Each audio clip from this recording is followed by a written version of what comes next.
तो त्या विभागाकडूनच प्राप्त होणं हे अपेक्षित असतं.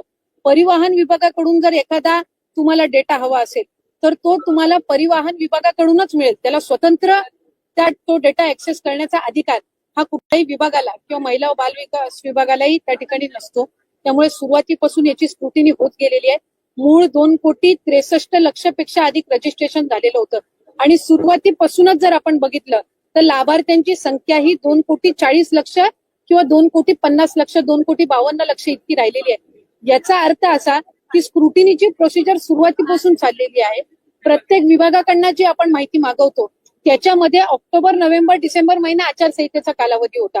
हा वगळता जशी जशी आमच्याकडे त्या विभागांकडनं माहिती येते त्या पद्धतीनं आम्ही ते पुढचं डीबीटी करायच्या आधी योग्य ती कारवाई असते ती करत असतो. त्यामुळे कुठल्याही पात्र जी निकषांमध्ये पात्र आहे एकही निकष न बदलता जी महिला